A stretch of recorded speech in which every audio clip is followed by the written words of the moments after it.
Welcome back to The Breakdown with me, NLW. It's a daily podcast on macro, Bitcoin, and the big picture power shifts remaking our world. What's going on, guys? It is Saturday, August 5th, and that means it's time for the weekly recap. Before we get into that, however, if you are enjoying The Breakdown, please go subscribe to it, give it a rating, give it a review, or if you want to dive deeper into the conversation, come join us on the Breakers Discord. You can find a link in the show notes or go to bit.ly/breakdownpod. All right, friends, happy weekend. Today, we are doing a full-on grab bag. We are going to touch on a bunch of different topics, some updates from stories from earlier in the week or last week, some things we haven't had a chance to cover yet. And where we start is with the latest in Worldcoin. And to kick it off, a quote from Maya Zahavi. On Wednesday, she tweeted, "The most predictable blowback against crypto colonialism. No government would allow its citizens to risk their biometric data to a company that has shown no remorse in blitz collecting data. So far, France, Germany, and Kenya are investigating Worldcoin." Now, Maya was far from the only person talking about this. The same day, Mohammed Hersi, the former chairman at the Kenyan Tourism Federation, wrote, "A foreign firm can just walk in and set up office in Kenya and start harvesting iris scans. The iris is the only unique identity a human has, so with a small token, Kenyans are falling over each other to allow their iris to be scanned, and we think it's just a cool, harmless thing? It's the duty of the state to interrogate such firms, so that desperate Kenyans are not duped into something they hardly understand. Cabinet Secretary, you need to step in. Personal data should be a security concern, and the state must be convinced that it is a good, clean thing. These chaps can't just walk in and start scanning the iris of gullible Kenyans." So indeed, Worldcoin operations have been suspended in Kenya. The nation's Ministry of the Interior said in a Facebook post on Wednesday that, quote, "The government is concerned by the ongoing activities of an organization calling itself Worldcoin, which is involved in the registration of citizens through the collection of eyeball/iris data." They added that the relevant security, financial services, and data protection agencies will investigate to, quote, "establish the authenticity and legality of Worldcoin's activities, as well as, quote, the safety and protection of the data being harvested and how the harvesters intend to use the data." The ministry added that it was, quote, "critical that assurances of public safety and the integrity of financial transactions involving such a large number of citizens be satisfactorily provided up front." Now, prior to the shutdown, Kenya's Minister for the Digital Economy, Eliud Owalo, defended Worldcoin's practices in a television appearance. He stated that Kenya's data protection regulations may need an overhaul, but that Worldcoin were acting within the law.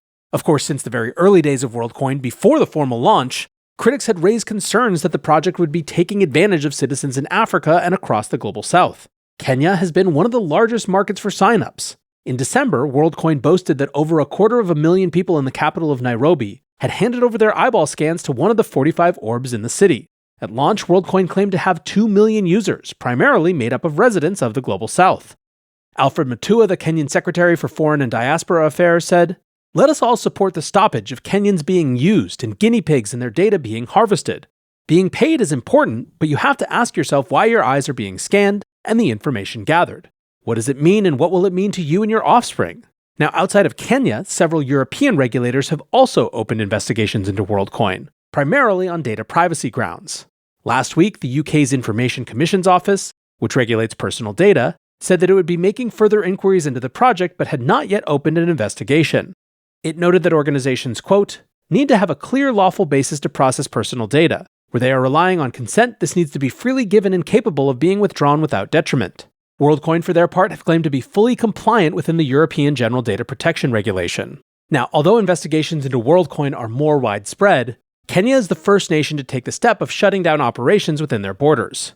Kenya's Capital Markets Authority also issued a cautionary statement on Wednesday, stating that neither the project nor the tokens were regulated. The statement warned of, quote, "potential fraudulent schemes that may emerge in over-the-counter market of crypto tokens." That said, the CMA said it was willing to work with Worldcoin through its regulatory sandbox. Now, Worldcoin said it would pause Kenyan operations in a statement, but appeared to be more concerned with crowd control after one location was shut down by police earlier this week. They said, "Out of an abundance of caution and in an effort to mitigate crowd volume, verification services have been temporarily paused.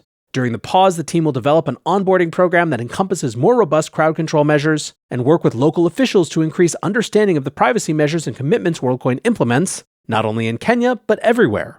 Now, separately on Wednesday, Reuters reported that Worldcoin intends to allow governments and corporations to use its iris scanning-based ID technology. This, of course, raised further concerns regarding the organization's data privacy policies and longer-term intentions. Ricardo Maciera, the general manager for Europe at Tools for Humanity, explained, "The idea is that as we build this infrastructure and that we allow other third parties to use the technology." The example he used was that a coffee shop could eventually use the technology to distribute free coffee to customers, ensuring that each customer could only claim a single coffee using Worldcoin's technology.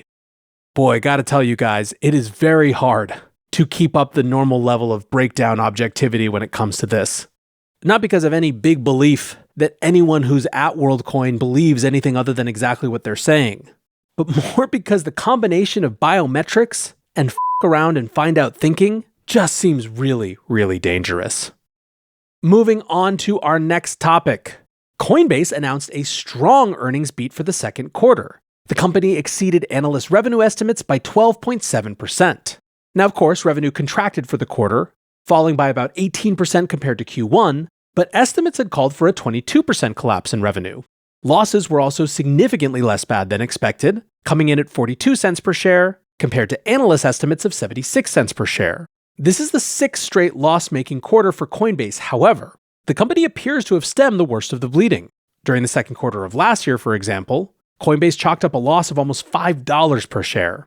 Now, the big story was the shift in business model that has taken place during this bear market. Trading volumes on Coinbase continue to collapse. Volume fell by more than a third to hit $92 billion for the quarter after holding steady in Q1. Interest income also fell by 16.5% to reach $201 million.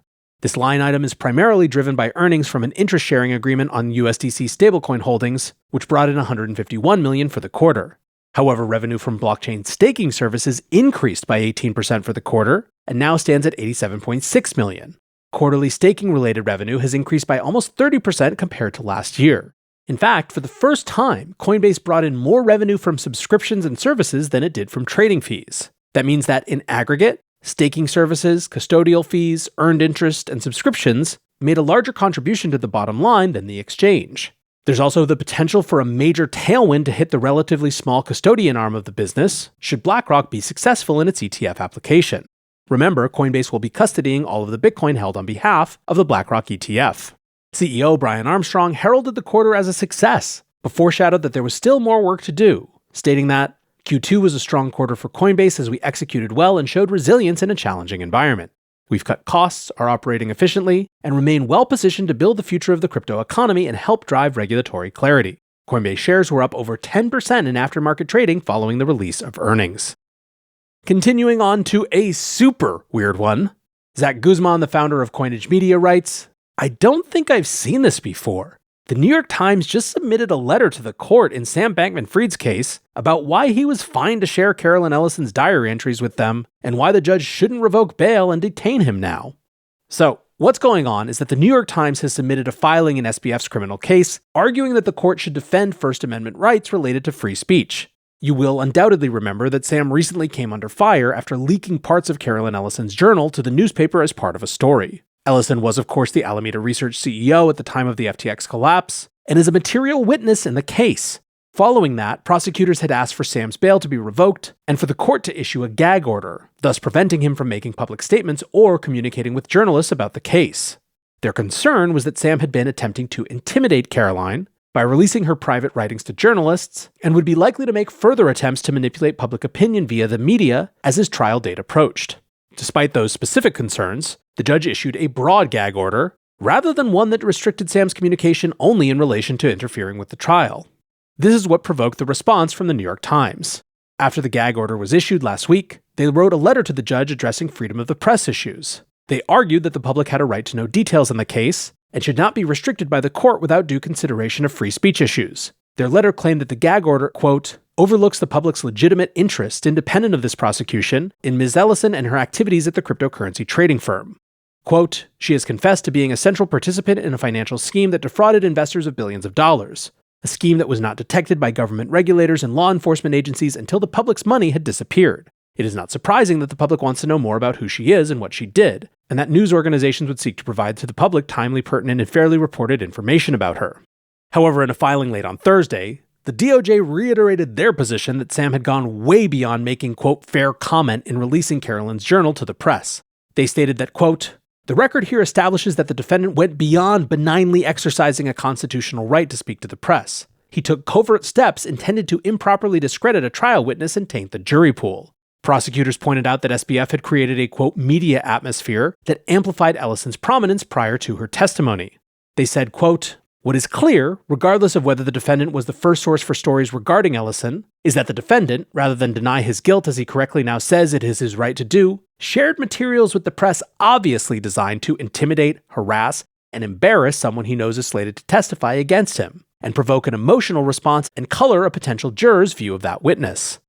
The DOJ also noted a bizarre fixation with the comments of current FTX CEO John J. Ray III, who took over the firm after bankruptcy. They wrote, "It is notable just how much of the defendant's various letters focus on his interactions with or perceptions of John Ray, an individual who is not a witness in this case and whose communications have no relevance to any issue at stake here. The defendant's arguments should be seen for what they are, an attempt to deflect from his own conduct by pointing at another person whom the defendant apparently views in a negative light.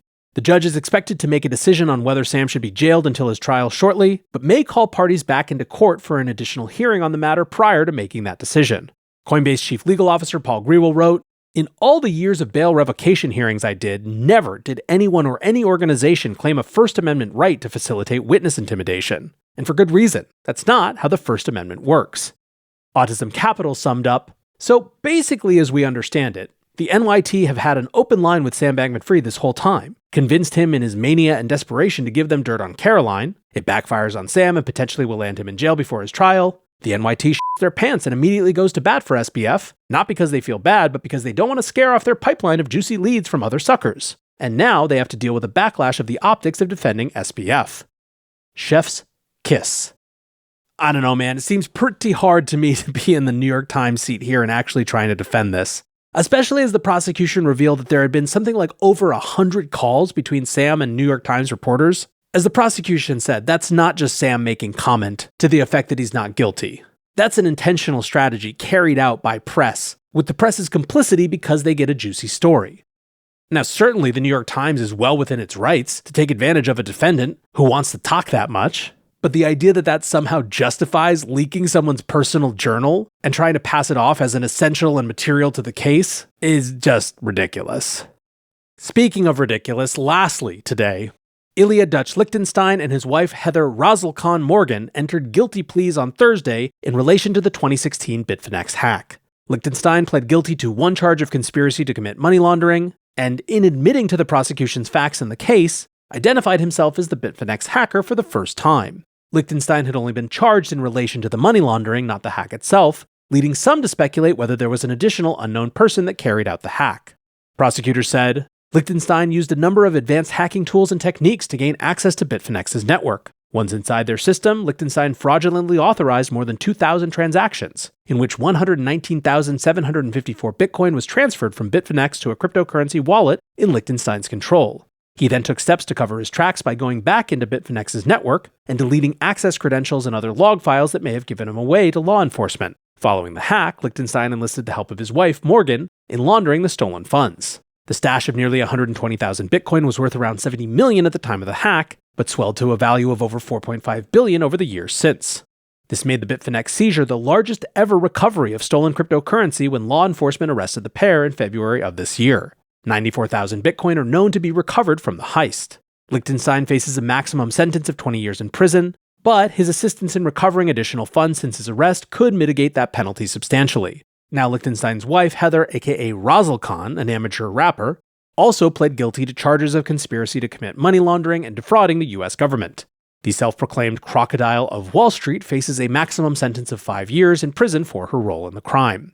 Cleanup year continues, and good Lord, we can't get through it fast enough. That is going to do it for today's episode. Thank you for hanging out and listening. Until next time, be safe and take care of each other. Peace.